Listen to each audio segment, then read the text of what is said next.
سورہ یاسین قرآن کی ایک ایسی سورہ ہے جسے نبی صلی اللہ علیہ وسلم نے قرآن کا دل کہا ہے۔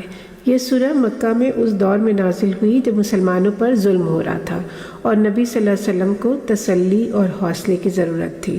اس سورہ میں اللہ تعالیٰ نے اپنے نبی صلی اللہ علیہ وسلم کو یہ کہہ کر تسلی دی کہ آپ سچ پر ہیں اور آپ کا کام ہمارا پیغام لوگوں تک پہنچانا ہے۔ اس کے بعد ایک بستی کا واقعہ بیان کیا گیا ہے جہاں 3 رسول بھیجے گئے تھے لیکن لوگوں نے انہیں جھٹلا دیا۔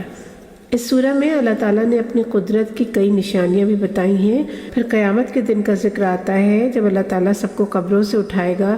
شروع اللہ کے نام سے جو بڑا مہربان اور بار بار رحم کرنے والا ہے۔ یاسین، قسم ہے قرآن کی جو حکمت والا ہے، بے شک آپ کا شمار اللہ کے رسولوں میں ہے، بس آپ ہی سیدھے راستے پر ہیں۔ زبردست رحم والے کی طرف سے یہ قرآن اتارا گیا ہے تاکہ تم ڈر سنا دو اس قوم کو جن کے باپ دادا اس پیغام سے محروم بھی رہے اور بے خبر بھی رہے۔ ان میں بہتوں پر ہماری بات ثابت ہو گئی کہ ایمان نہیں لائیں گے۔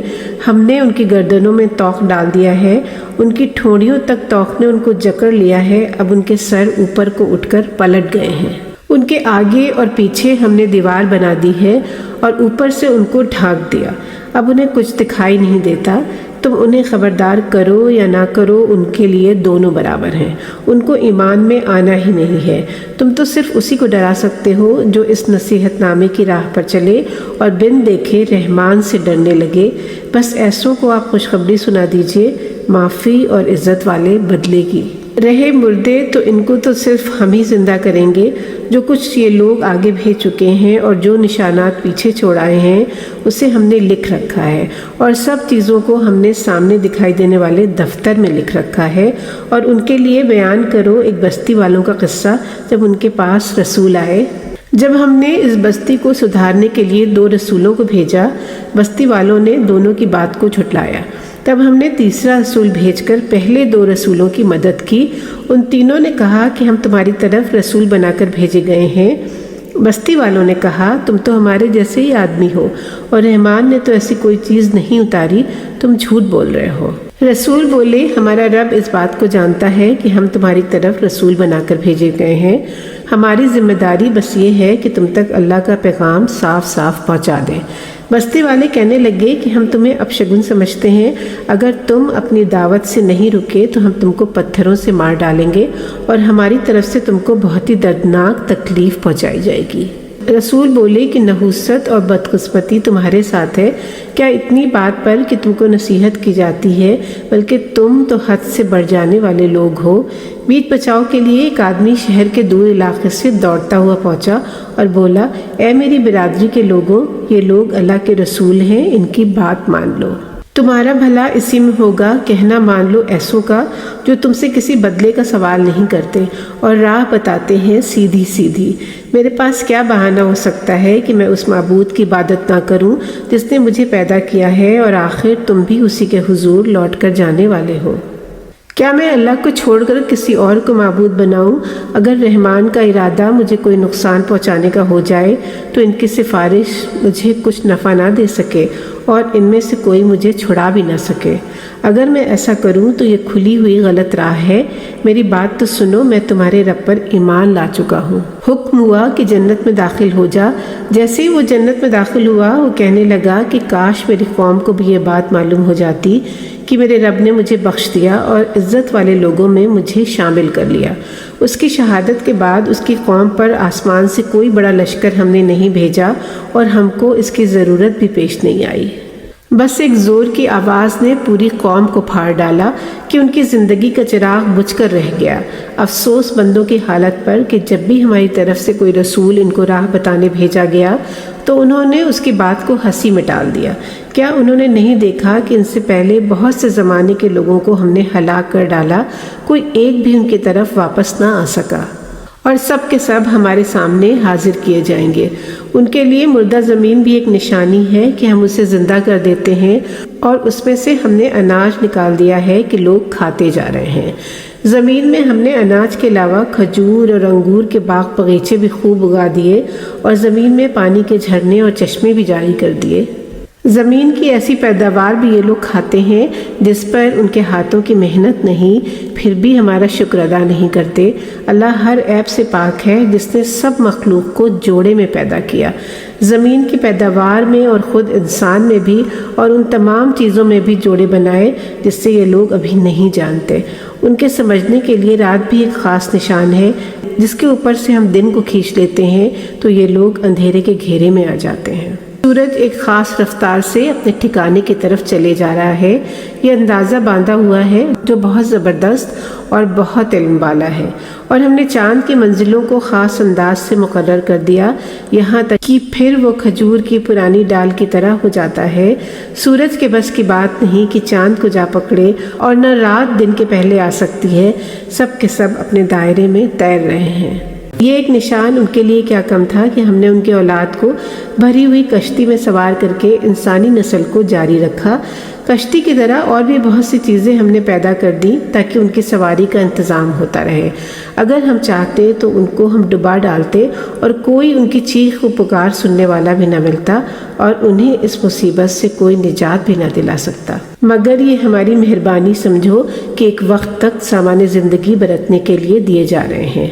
جب انہیں یہ اطلاع دی جاتی ہے کہ آگے پیچھے آنے والی مصیبتوں سے بچنے کی فکر کرو تاکہ تم پر رحم کیا جائے، ان کے رب کی نشانیوں میں سے جب کوئی نشانی ان کے پاس آتی ہے تو اس سے منہ پھیر لیتے ہیں، اور جب ان سے کہا جائے کہ اللہ نے تم کو جو رزق دیا ہے اس میں سے ضرورت مندوں پر بھی خرچ کرتے رہو، تو انکاری لوگوں نے ایمان والوں سے کہا کیا ہم ایسے شخص کو کھلائیں کہ اللہ اگر چاہتا تو اپنی طرف سے اس کے کھانے کا بندوبست کر دیتا۔ تم لوگ کھلی ہوئی غلط بات کرتے ہو اور کہتے ہیں کہ سچے ہو تو بتاؤ کہ قیامت کا وعدہ کب پورا ہوگا۔ کچھ زیادہ انتظار ان کو نہیں کرنا پڑے گا، معمول کے مطابق جب وہ جھگڑے میں مصروف ہوں گے کہ اچانک ایک زور کی چنگھاڑ انہیں آ پکڑے گی۔ اتنی طاقت بھی ان میں نہ ہوگی کہ کسی کو وصیت کر سکیں، اور کوئی بھی اپنے گھر والوں کے پاس واپس نہ جا سکے گا۔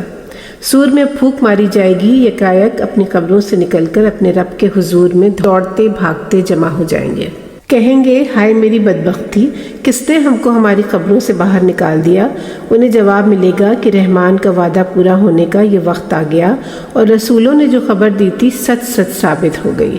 بس ایک زور کی آواز نے ان سب کو جمع کر کے ہمارے حضور حاضر کر دیا۔ آج انصاف کا ایسا دن آ گیا کہ کسی پر بھی ذرا سا ظلم نہ کیا جائے گا، اور تم کو تمہارے کاموں کا بدلہ مل کر رہے گا۔ بے شک جنت والے اس دن عیش میں مشغول ہو کر خوش دلی سے آپس میں بات کر رہے ہوں گے۔ وہ اور ان کے جوڑے گھنی چھاؤں میں شاہی تختوں پر تکیہ لگائے ہوئے آرام کا مزہ لے رہے ہوں گے۔ ان کے لیے جنت میں طرح طرح کے میوے ہوں گے، اور جو چیز طلب کریں گے فوراً ملتی رہے گی۔ رحمت والے رب کی طرف سے سلام سے بھرپور قول ان کے حق میں جاری ہو گیا۔ اعلان ہوگا کہ اے مجرم لوگوں، آج تم الگ ہو جاؤ۔ اے آدم کے بیٹوں، کیا میں نے تم سے وعدہ نہ لیا تھا کہ تم شیطان کی بندگی نہ کرنا؟ وہ تو یقینی طور پر تمہارا کھلا ہوا دشمن ہے۔ بندگی تو صرف میری ہی کرنا، یہی سیدھا راستہ ہے، اور وہ تم میں سے بہت بڑی تعداد کو گمراہ کر کے لے گیا، کیا پھر بھی تم عقل سے کام نہ لوگے؟ لو اب اس کا نتیجہ تمہارے سامنے جہنم ہے جس کا وعدہ تم سے کیا جاتا تھا۔ ہماری نافرمانی کا بوال چکھنے کے لیے آج اس میں داخل ہو جاؤ۔ آج کے دن ہم ان کے منہ کو سیل لگا کر بند کر دیں گے، اور ان کے ہاتھ ہم سے بات کریں گے، اور ان کے پیر گواہی دیں گے ان سب کاموں پر جو یہ لوگ کیا کرتے تھے۔ اگر ہم چاہتے تو ان کی آنکھیں مٹا کر اندھا بنا دیتے، پھر راستے کی تمنا بھی کرتے تو کہاں دیکھ سکتے تھے، اور ان کو کیا دکھائی دیتا؟ اگر ہم چاہتے تو ان کے چہروں کی شکل بدل کر اچانک ان کی صورتوں کو مٹا دیتے، اپنی جگہ کھڑے کے کھڑے رہ جاتے، نہ آگے جا کر راستہ پا سکتے تھے، نہ پیچھے ہٹ کر واپس جا سکتے۔ اور بہت سے آدمیوں کی عمر ہم بڑھا دیتے ہیں تو بناوٹ میں انہیں کبڑا کر دیتے ہیں۔ کیا یہ منظر دیکھ کر بھی انہیں عقل نہیں آئی؟ ہم نے نبی کو شعر و شاعری نہیں سکھائی، یہ علم ان کی شان کے لائق نہیں، انہیں تو نصیحت کا بھرپور بیان کرنے والا قرآن ہم نے دیا ہے تاکہ جو کوئی زندہ ہو اسے چونکا دیا جائے، اور انکاری لوگوں پر ہماری طرف سے سزا کی بات ثابت ہو جائے۔ کیا ان کو یہ بھی نہیں دکھتا کہ ان کی ضرورت کے لیے ہم نے چار پائے یعنی جانور اپنے ہاتھ سے بنا کر ان کے قابو میں دے دیے، اور یہ اب ان جانوروں کے مالک بنے پھرتے ہیں، اور ہم نے ان جانوروں کو ان کے آگے عاجز اور تابع کر دیا، اور کچھ پر سواری کرتے ہیں اور کچھ چارپائیوں کو کھا بھی جاتے ہیں۔ ان چارپائیوں میں ان کے بہت سے منافع ہیں، اور پینے کے لیے دودھ کے گھاٹ بھی کیا ان کو نہیں دکھتے؟ ہمارا شکر کیوں نہیں ادا کرتے؟ پھر بھی انہوں نے اللہ کے سوا دوسرے معبود کر لیے ہیں تاکہ ان کی مدد کی جائے۔ یہ کیا ان کی مدد کر سکیں گے، بلکہ الٹے ان کے معبودوں کا لشکر ہمارے حضور ان کے خلاف لایا جائے گا۔ آپ ان کی باتوں کو سن کر غمزدہ نہ ہوں، ہم جانتے ہیں جو کچھ وہ چھپاتے ہیں اور جو ظاہر کرتے ہیں۔ کیا انسان کو یہ نہیں معلوم کہ ہم نے اسے پانی کی ٹپکتی بوند سے پیدا کیا ہے؟ اب انسان کا یہ حال ہے کہ اس کے بیان میں جھگڑے کا پہلو ظاہر ہے۔ ہمارے لیے مثالیں بیان کرنے لگا اور اپنی پیدائش کو بھول گیا، اور کہنے لگا کہ ہڈیاں جب چورا ہو جائیں گی پھر اسے کون زندہ کر سکتا ہے؟ آپ کہہ دیجئے کہ جس نے پہلی بار اسے پیدا کیا ہے وہی اس کو پھر پیدا کر کے دکھائے گا۔ وہ تو ہر طرح کی مخلوق بنانا جانتا ہے۔ یہ اسی کی قدرت کا نشان ہے کہ تمہاری ضرورت کے لیے ہرے درخت میں آگ کی خاصیت رکھ دی، جس کے ذریعے سے آگ کی چنگاری حاصل کرتے ہو۔